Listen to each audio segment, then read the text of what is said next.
100 कुओं में से पहला कुआं है जिन्हें हम इस वीडियो में बनाने वाले हैं। पानी पानी पानी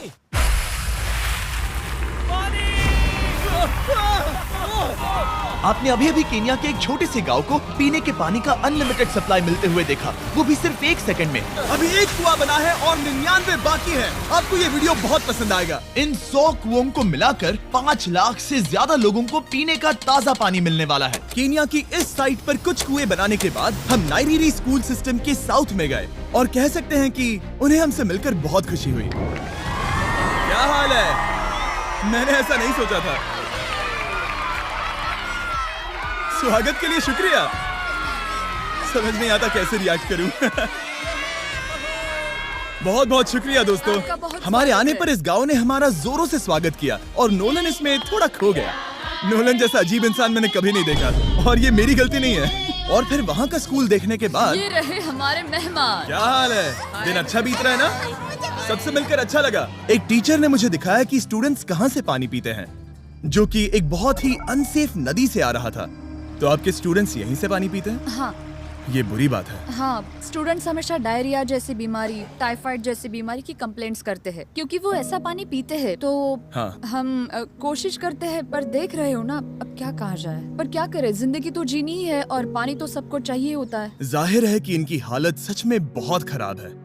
असुरक्षित पानी पीने से इन बच्चों की जिंदगी बहुत कम होती जा रही है, पर कम से कम इस गांव की मदद करने की हम पूरी कोशिश करने वाले हैं।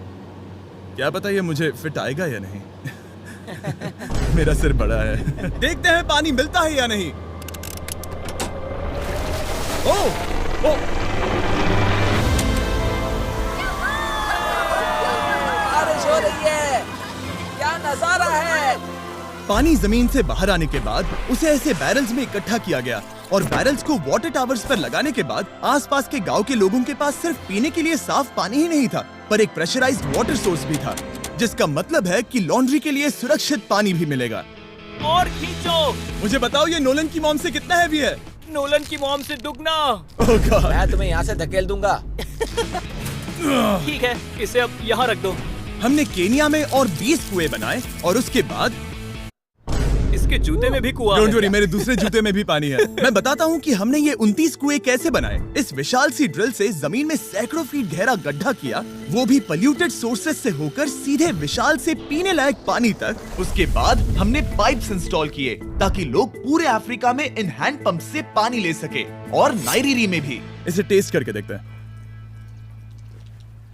पानी जैसा है। मुझे इस 5 गैलन ड्रम को भरने के लिए 5 मिनट लगे। इससे एक दिन में कितना पानी मिल सकता है? 3600 गैलन्स एक दिन में। ये ना केवल इस स्कूल के 400 बच्चों को कवर करेगा, बल्कि स्कूल के आसपास के गांव वाले भी इसका अच्छे से इस्तेमाल कर सकते हैं। पानी के लिए शुक्रिया आपका। कोई बात नहीं। ये पंप नॉन स्टॉप 30 सालों तक चल सकता है। आपको लग रहा होगा कि इस तरह का बड़ा काम करने के लिए एक बड़े गवर्नमेंट की जरूरत पड़ेगी, पर ये सच नहीं है। ये प्रॉब्लम सुलझाना बिल्कुल मुमकिन है और ऐसी चीजें करने के लिए इंसानियत को आगे आना ही चाहिए। आपके कामयाबी का राज क्या है? सच कहूँ तो ऐसा कुछ खोजो जो तुम्हें करना पसंद है, उसे लंबे समय तक करो और तुम्हें कामयाबी जरूर मिलेगी। मैं इसे बहुत करीब लाने वाला हूँ, देख रहे हो? मजेदार है ना? जरा ऊपर देखो, वो रिकॉर्ड कर रहा है। ठीक है, मैं इसे करीब लाने वाला हूँ। ठीक है। हाँ, तुम खुद को देख सकते हो। हम इस गांव के लिए भी कुआं बना पाए, इस गांव के लिए भी और इन दूसरे 12 गांवों के लिए भी। और जब हम ये पंप्स लगा रहे थे, तब हमने यहाँ के एक स्कूल को नए कंप्यूटर से अपग्रेड भी कर दिया। बच्चों को ये कैसा लगा? उन्हें शुक्रिया, सच उन्हें में ये बहुत पसंद पसंद आया। खुशी है कि सब ठीक से हो गया। हमने क्लासरूम्स में नया फर्नीचर भी लगाया, उसके साथ कुछ शेल्व्स नई बुक्स के साथ, और सभी स्टूडेंट्स को एक फुटबॉल भी दिया। Thank you mister beast, thank you. यहाँ तक कि सभी क्लासरूम्स में नए व्हाइट बोर्ड्स और प्रोजेक्टर्स भी लगाए। आप सबको ये प्रोजेक्टर पसंद आया? हम चौक का इस्तेमाल कर रहे थे जिससे बहुत डस्ट होता था, लेकिन आज सब कुछ साफ है। हमें इस बात की खुशी है। कोई बात नहीं, इतना तो कर ही सकते हैं। पर जब हम 45वें कुएं की साइट पर गए, तब एहसास हुआ कि वहाँ का हाल और भी बुरा है। जब भी उन्हें पानी की जरूरत पड़ती थी, तब उन्हें जंगल से 1 मील खतरनाक रास्ता तय करके जाना पड़ता था, जो एक विशाल सी पहाड़ी से जाता है। मैं जल्दी उठता हूँ, लगभग सुबह 4 बजे, ताकि मैं स्कूल के लिए पानी ला सकूँ। यहाँ से पानी निकालना सेफ नहीं है। ये जगह बहुत स्लिपरी है, जिससे किसी को चोट लग सकती है। हमने उनके कुएं पर काम करना शुरू किया, तब उन्होंने मुझे दिखाया कि वो पानी कहाँ से निकालते थे। आपको दिन में ऐसे कितने चक्कर लगाने पड़ते हैं? 2 बार। दिन में 2 बार? ओह वाह! तो एक आम स्टूडेंट ऐसा ही कुछ ले जाता है? ओह गॉड, अगर 200 स्टूडेंट्स ऐसा रोज करते हैं तो ये कितना मुश्किल होगा। बहुत मुश्किल हो सकता है। ओह गॉड, ये ढलान तो बहुत बड़ी है। अरे यार, ये ढलान तो रुकने का नाम ही नहीं ले रही। हर रोज मैं सच में दंग रह गया कि ये चढ़ाई कितनी मुश्किल थी। ये सब इतना कुछ करते हैं ताकि वो यहाँ तक पहुँच सके जहाँ इन्हें साफ पीने का पानी मिल सके। आमतौर पर आप पानी यहीं से लेते हो? हाँ। और पानी भरने के बाद ये जग्स लगभग 18 किलो तक हो जाते हैं, जो इन बच्चों के लिए पहाड़ियों से ले जाने के लिए बहुत मुश्किल है। लेडीज आराम से ये 2 उठा सकती ओह, हैं। तो मैं अभी जरूर ले जा पाऊंगा। और एक बार हमने जग्स भर लिए, उसके बाद वक्त था वापस ऊपर जाने का। जल्दी करो, चलते हैं। इससे तो पसीना भी नहीं आ रहा है। मैं ले लूंगा। और अब घंटों तक असुरक्षित पानी को इकट्ठा करने के बजाय उनका नया पंप स्कूल के बस 10 फीट दूर था, तो अब ये यहाँ से पानी ले सकते हैं। बहुत थक गया हूँ। और फिर हम गए हमारे अगले गांव में, जहां हमने बनाया हमारा 46वां कुआं। पर हमें एक प्रॉब्लम से गुजरना पड़ा। हमने देखा कि ये गांव आधे से बटा हुआ है, वो भी इस खतरनाक सी नदी से। ये अभी इतनी खतरनाक नहीं लगेगी, पर जब बारिश का मौसम आता है, पानी ऊपर तक आकर इस पुल को पूरी तरह से निगल लेता है। और ये पुल इसलिए इतना जरूरी है क्योंकि वहाँ जो गांव है, वहीं पर सभी हॉस्पिटल्स और स्कूल्स हैं, इसलिए यहाँ से रोज गुजरना पड़ता है। ये खतरनाक है, लेकिन इस पुल के अलावा इनके पास और कोई ऑप्शन नहीं है। जब ये नदी उफान पर होती है तो ये किसी को भी बहा ले जाती है, लोग, स्टूडेंट्स, यहाँ तक कि जानवर भी। हाल ही में इस नदी को क्रॉस करने की कोशिश में हमने 3 लोगों को खो दिया। इस तरह किसी की जान जाना पागलपन है और हम इसे स्वीकार नहीं कर सकते। और जिस पल हमने इस बारे में सुना, तब हमें मदद करनी ही पड़ी। तो पंप तक जाने वाले पुल को जब हमने ठीक करना शुरू किया, तब हमने केन्या से 2000 मील दूर जिम्बाब्वे देश का भी सफर तय किया। अफ्रीका में आए 1 हफ्ते से ज्यादा हो गया है और अब भी कई पंप्स लगाने बाकी है। तुम में से बदबू आ रही पर है। मैंने सुबह ही शावर लिया था। बात होते ही मैं हाथ नीचे ले लूंगा। इस काम के लिए मैं तुम दोनों पर भरोसा कर सकता हूँ। हमें सबसे पहले एक लोकल हॉस्पिटल की जांच करनी थी, जहाँ साफ पानी की सख्त जरूरत थी।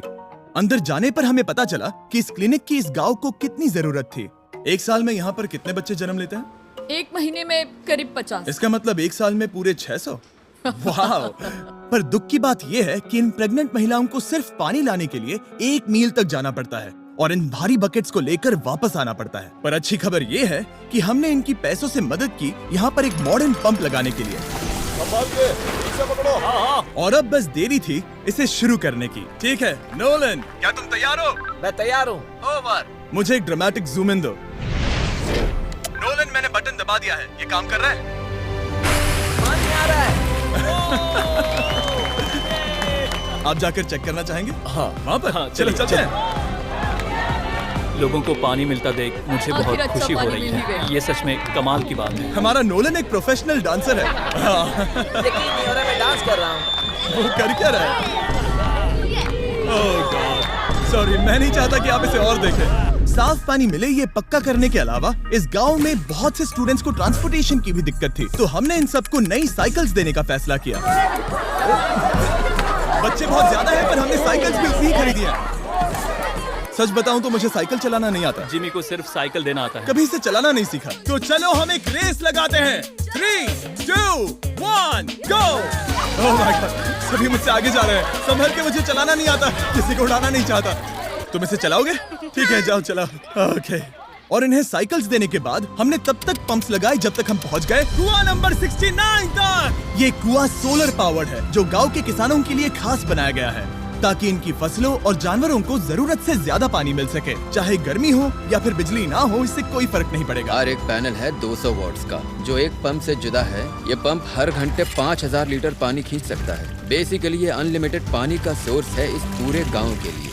ये बहुत बढ़िया है। और जिम्बाब्वे छोड़ने के बाद हम चाहते थे कि अफ्रीका की सभी कम्युनिटीज को पानी मिलता रहे, इसलिए हमने और कुछ पंप्स बनाए युगांडा में, सोमालिया में और कैमरून में। कैमरून में हमने क्या क्या किया ये देखने के लिए फिलैंथ्रोपी चैनल पर हम जल्द ही एक वीडियो अपलोड करने वाले हैं। इन गाँव में वक्त बिताने पर मुझे एहसास हुआ कि पंप्स लगाना कितना जरूरी होता है। कैसे ये खेती को पानी देते हैं, भूखे का पेट भरते हैं, कैसे ये हॉस्पिटल्स को साफ सुथरा रखते हैं, और सबसे जरूरी कैसे ये आने वाले पीढ़ी के बच्चों के लिए लंबी और हेल्दी जिंदगी जीने में मदद करते हैं, और इससे कम्युनिटीज का भविष्य भी सेफ हम होता है। बहुत समय से इंतजार कर रहे हैं साफ पानी के लिए। Water is life. और कुछ लोकल लोगों की मदद से हमने आखिरकार ये पुल पूरा कर ही लिया, जिसे ये कम्युनिटी अगले 100 सालों तक इस्तेमाल कर सकती है। कई जिंदगियां बचेगी, परिवार एक साथ आएंगे, परेशानियां चली जाएंगी। इस वीडियो में हमने जो 100 पंप्स लगाए हैं वो कई जिंदगियां बदल देंगी, पर ये काफी नहीं है।